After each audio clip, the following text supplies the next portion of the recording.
Hello, welcome to another video on system dynamics. In this video, we're going to discuss engineered systems, and we're going to explain the contrast between holism and reductionism.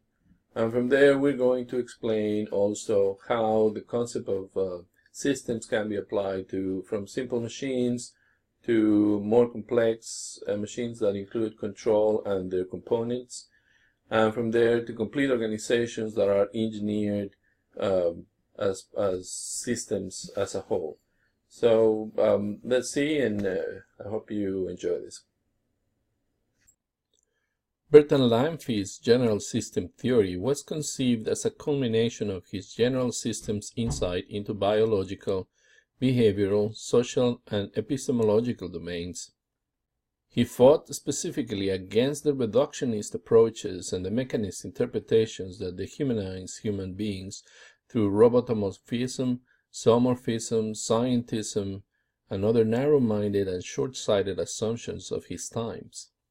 Bertrand Lamfy's rationale for building a science of social systems was based on the assumption that social organizations are like living organisms in the sense that both display wholeness, interact in their environment, exhibit strategies of self-maintenance, and experience cycles of birth, growth, maturity, and decline. The social organizations as communities, corporations, clubs, governments, unions, leagues, etc.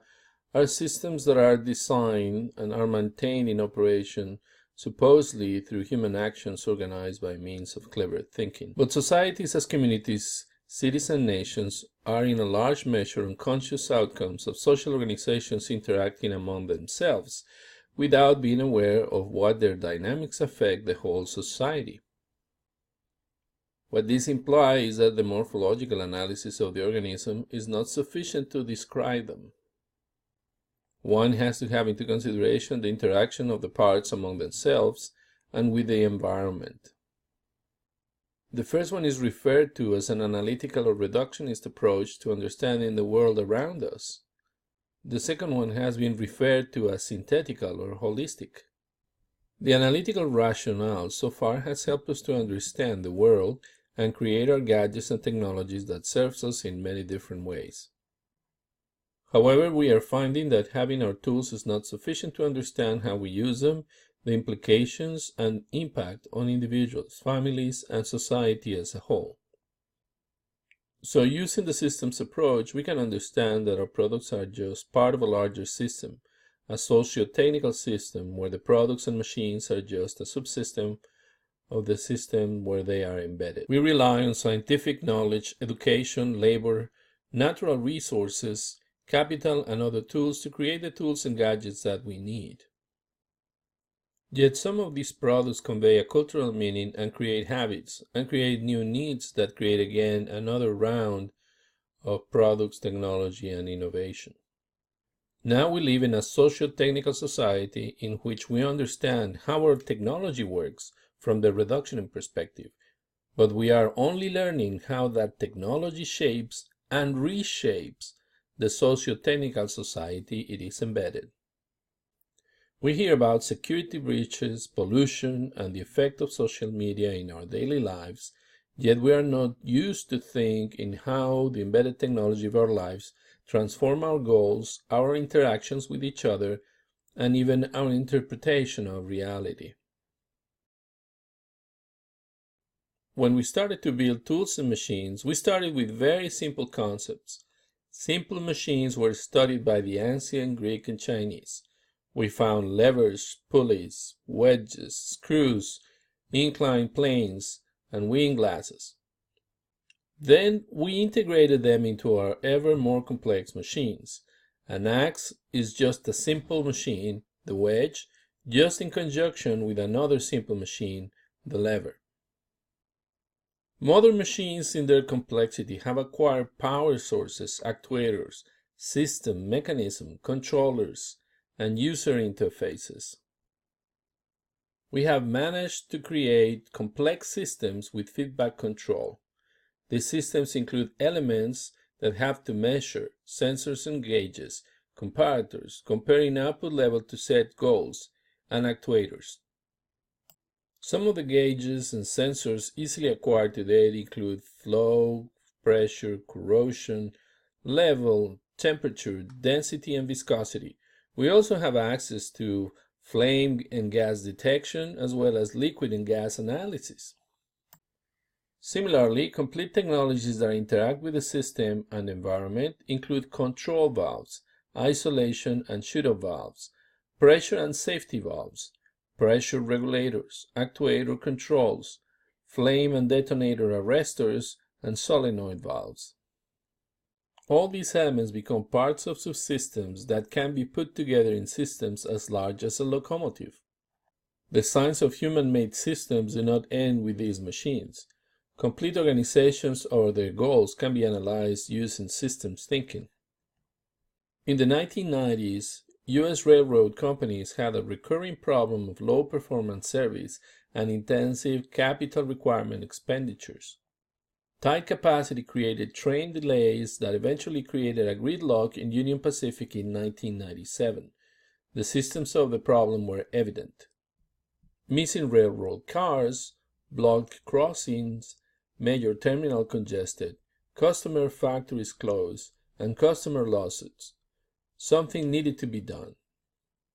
Union Pacific committed to the development of a system dynamic model that allowed them to understand the situation as a whole, and understanding as well how the feedback loops were impacting their performance recurrently. This system dynamics model aimed at understanding the operation at the strategic level, that is, beyond the immediate operation. In a way, the daily problems and putting off fires did not allow management to realize and understand how to fix their problems. This was possible even in an environment where there were substantial changes in different lines, since the customers were redefining their own supply chains. Corporations were moving fast towards globalization.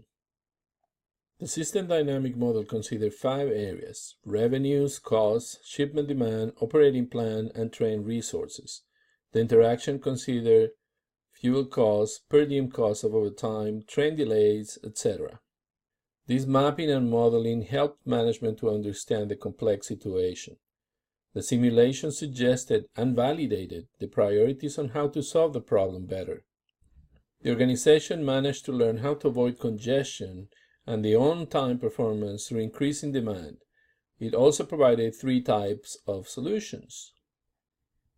You have capital solutions to attract terminals and equipment. It allowed the company to develop demand management policies to make proper seasonal adjustment.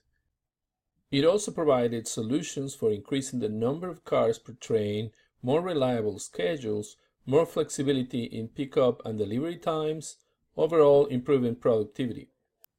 Another significant example on the use of system dynamics for the benefit of our socio-technical systems is the General Motors OnStar project. In the late 90s, there was enough technology development that would allow the car to have features that included connectivity to email, voicemail, directions, etc. The engineering design considered creating a two-way system for security, safety, and productivity. The system would integrate several players like cellular carriers and others. The technical complexity of OnStar was the focus of the main researchers and engineers. The problem was that they did not know if they should conceive it as an extra feature of the cars or sell it as a service. Also, in case that it was offered as a service, should they have a low-pace evolutionary approach or the revolutionary, more aggressive approach?